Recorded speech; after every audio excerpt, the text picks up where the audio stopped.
तो सबसे पहला क्वेश्चन है दोस्तों, गौतम बुद्ध का जन्म कहाँ पर हुआ था। मोस्ट इंपॉर्टेंट क्वेश्चन है। आपको बताना है जो गौतम बुद्ध थे उनका जन्म कहाँ पर हुआ था। इसका आंसर हो जाएगा दोस्तों ऑप्शन नंबर सी यानी लुम्बिनी में। आपको बता दें कि गौतम बुद्ध का जन्म कपिलवस्तु के लुम्बिनी नामक वन में शाक्य क्षत्रिय कुल में 563 ईसा पूर्व में हुआ था।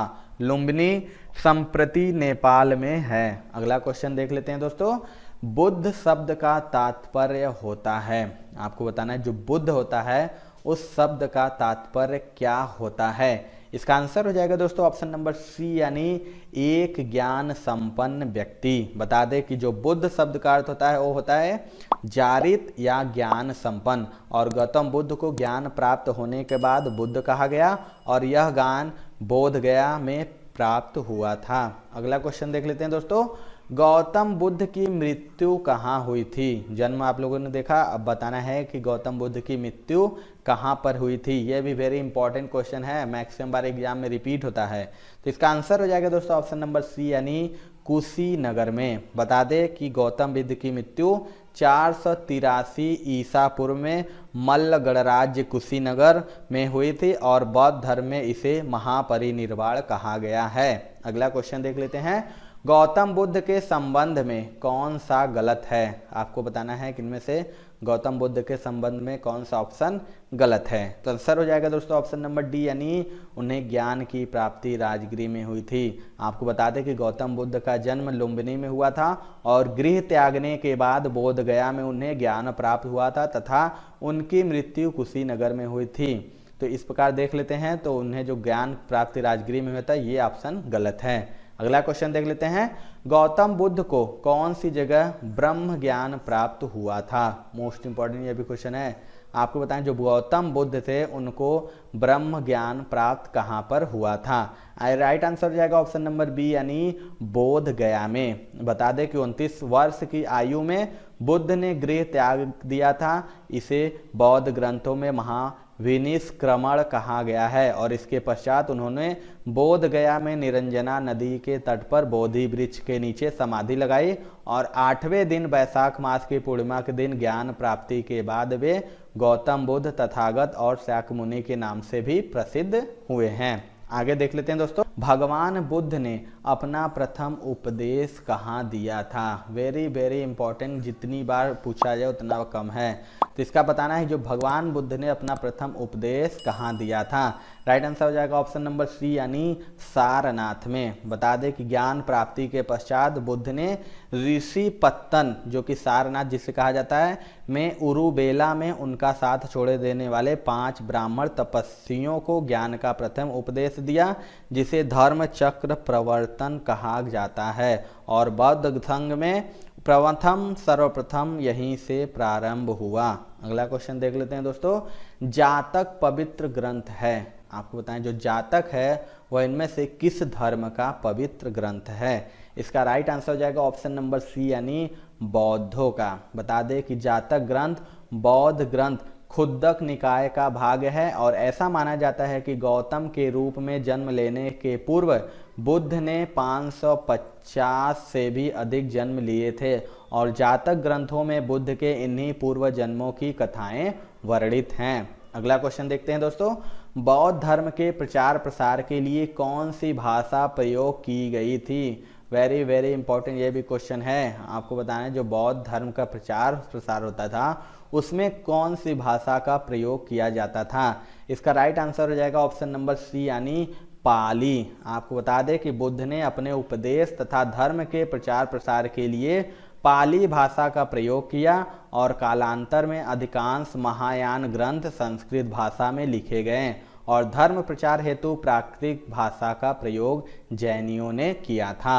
अगला क्वेश्चन देखते हैं दोस्तों, त्रिपिटक किसका धार्मिक ग्रंथ है। आपको बताएं जो त्रिपिटक है वह किसका धार्मिक ग्रंथ है। राइट आंसर हो जाएगा ऑप्शन नंबर सी यानी बौद्ध धर्म का।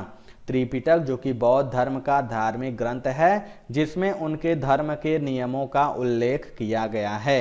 अगला क्वेश्चन देखते हैं दोस्तों, बुद्ध के उपदेशों का संग्रह है। आपको बताना है जो बुद्ध का उपदेश का संग्रह किसमें है। राइट आंसर हो जाएगा ऑप्शन नंबर बी यानी सुत्त पिटक में। बता दें कि सुत्त पिटक में बौद्ध धर्म के उपदेश संग्रहित हैं और इसमें दीर्घ निकाय, मध्यम निकाय और संयुक्त निकाय, अंगुत्तर निकाय और खुद्दक निकाय हैं। और विनय पिटक में भिक्षु और भिक्षुणियों के संघ एवं दैनिक जीवन संबंधी आचार विचार नियम संग्रहित हैं, जबकि अभिधम्म पिटक में बौद्ध दार्शनिक सिद्धांतों का वर्णन है। अगला क्वेश्चन देख लेते हैं दोस्तों। बौद्ध शिक्षा का वर्णन निम्नलिखित में से किसमें है? आपको बताना है, अभी मैंने इससे पहले बताया कि जो आपको बौद्ध शिक्षा का वर्णन इनमें से किसमें है। इसका आंसर हो जाएगा दोस्तों ऑप्शन नंबर बी यानी त्रिपिटक में। बता दें कि बौद्ध शिक्षा का वर्णन त्रिपिटक में मिलता है और त्रिपिटक बौद्ध शिक्षा का मूल ग्रंथ है और यह पाली भाषा में रचित है। इसको 3 भागों में बांटा गया है। कौन कौन से? तो सुत्त पिटक, विनय पिटक और अभिधम्म पिटक। अगला क्वेश्चन देख लेते हैं दोस्तों। निम्नलिखित में से बुद्ध का समकालीन कौन था? 4 ऑप्शन है आपके पास। बताना है कि इनमें से बुद्ध के समकालीन कौन थे। राइट आंसर हो जाएगा ऑप्शन नंबर बी यानी कन्फ्यूशियस। आपको बता दें कि जिस प्रकार गौतम बुद्ध ने भारत में बौद्ध धर्म का प्रवर्तन किया, उसी प्रकार 500 ईसा पूर्व में चीन में विद्यमान कन्फ्यूशियस के सिद्धांतों पर कन्फ्यूशियस धर्म बना और कन्फ्यूशियस को चीनी लोग राजा फोसे कहते थे और ये महावीर तथा बुद्ध के समकालीन थे और इन्होंने समाज को आचरण के नियमों की शिक्षा दी थी। अगला क्वेश्चन देखते हैं। गौतम बुद्ध द्वारा भिक्षुणी संघ की स्थापना कहाँ की गई थी? मोस्ट इंपॉर्टेंट ये भी क्वेश्चन है। आपको बताना है कि गौतम बुद्ध द्वारा भिक्षुणी संघ की जो स्थापना थी वो कहाँ पर की गई थी। राइट आंसर हो जाएगा ऑप्शन नंबर सी यानी वैशाली में। बता दें कि गौतम बुद्ध द्वारा वैशाली में आम्रवाटिका में भिक्षुणी संघ की स्थापना की गई थी और इस संघ में प्रवेश पाने वाली प्रथम महिला बुद्ध की सौतेली माता प्रजापति गौतमी थी और अपने प्रिय शिष्य आनंद के आग्रह पर महात्मा बुद्ध ने इसकी अनुमति प्रदान की थी। कालांतर में वैशाली की प्रसिद्ध नगर वधु आम्रपाली भी उनकी शिष्या बनी थी। अगला क्वेश्चन देख लेते हैं। सांची किसकी कला व मूर्ति कला का निरूपण करता है? मोस्ट इंपॉर्टेंट ये भी क्वेश्चन है। आपको बताएं जो सांची है वह किसकी कला व मूर्ति कला का निरूपण करता है। इसका आंसर हो जाएगा ऑप्शन नंबर बी यानी बौद्ध। बता दें कि सांची जो कि मध्य प्रदेश में है बौद्ध कला का केंद्र स्थल रहा है और यह एकमात्र ऐसा स्थान है जहां बौद्धकालीन शिल्प कला के समस्त नमूने विद्यमान हैं और सांची के स्फूर्त पर अनेक मूर्तियां उत्कीर्ण मिलती हैं और मार्शल के अनुसार सांची स्तूप का निर्माण अशोक के शासनकाल में हुआ था। अगला क्वेश्चन देखते हैं दोस्तों। बौद्ध स्मारक स्तूप कहाँ बनाए जाते थे?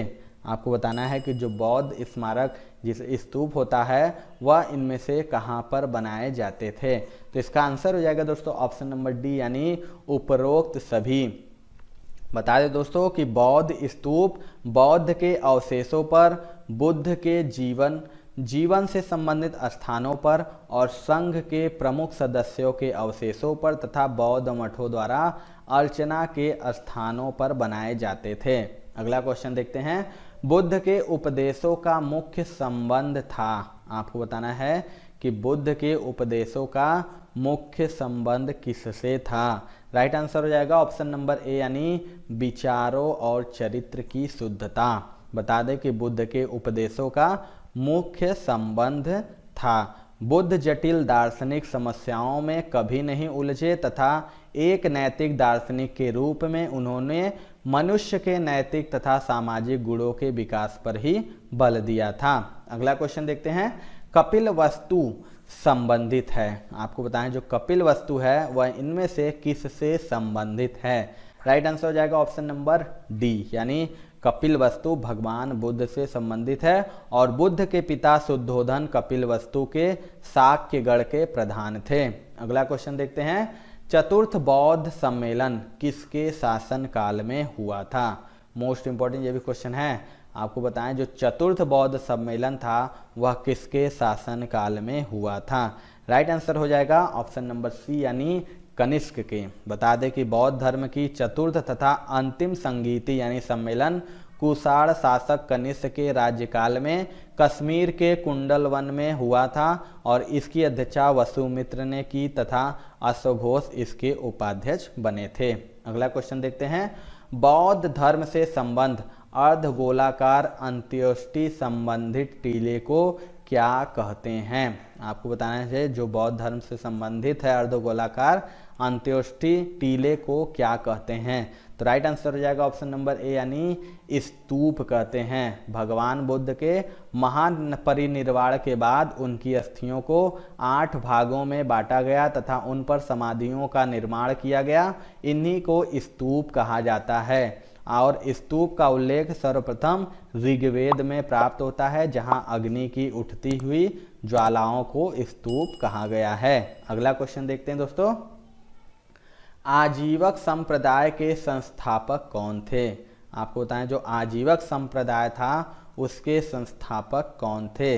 राइट आंसर हो जाएगा ऑप्शन नंबर सी यानी मक्खली गोसाल। बता दें कि बुद्ध के जन्म के पूर्व एक प्रमुख धार्मिक संप्रदाय आजीवक संप्रदाय था, जिसके संस्थापक मक्खली गोसाल थे और इनका मत नियतिवाद कहा जाता है। अगला क्वेश्चन देखते हैं दोस्तों, जैन धर्म के प्रथम तीर्थंकर थे। मोस्ट इंपॉर्टेंट क्वेश्चन है, बताना है कि जो जैन धर्म के प्रथम तीर्थंकर कौन थे?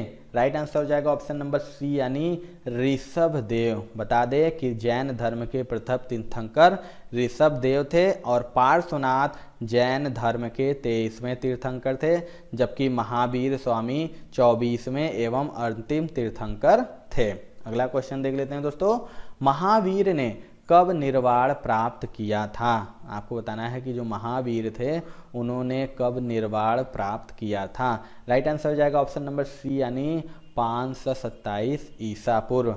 बता दें कि महावीर के जन्म एवं मृत्यु से संबंधित तिथियों में विवाद है और एक तिथि के अनुसार महावीर का जन्म 599 ईसा पूर्व में एवं मृत्यु 527 ईसा पूर्व में, जबकि दूसरी तिथि के अनुसार 504 ईसा पूर्व में एवं मृत्यु 468 ईसा पूर्व में मानी जाती है और इन दोनों तिथियों में प्रथम तिथि अधिक मान्य है यानी 527 ईसा पूर्व में। अगला क्वेश्चन देख लेते हैं दोस्तों, निम्नलिखित में से कौन जैन धर्म के असली संस्थापक माने जाते हैं?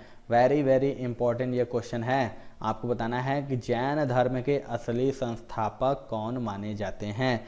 राइट आंसर हो जाएगा ऑप्शन नंबर डी यानी वर्धमान महावीर। वर्धमान महावीर जो कि जैनियों के 24वें तीर्थंकर एवं जैन धर्म के वास्तविक संस्थापक माने जाते हैं। उन्होंने पार्श्वनाथ के 4 जैन सिद्धांतों में अपना 5वां सिद्धांत ब्रह्मचर्य जोड़ा और इनका जन्म कुंडल ग्राम में ज्ञात्रिक क्षत्रिय कुल में हुआ था। अगला क्वेश्चन देखते हैं दोस्तों, महावीर का जन्म कहाँ हुआ था? मोस्ट इंपॉर्टेंट ये भी क्वेश्चन है। आपको बताएं जो महावीर थे उनका जन्म कहाँ पर हुआ था? इसका आंसर हो जाएगा दोस्तों ऑप्शन नंबर सी यानी कुंडल ग्राम वैशाली में। इनके जन्म को आपको मैंने बताया कि 599 ईसा पूर्व के लगभग वैशाली के निकट कुंडल ग्राम में हुआ था। अगला क्वेश्चन देख लेते हैं दोस्तों, जैनवाद में पूर्ण ज्ञान को निम्न रूप में उल्लेखित किया गया है।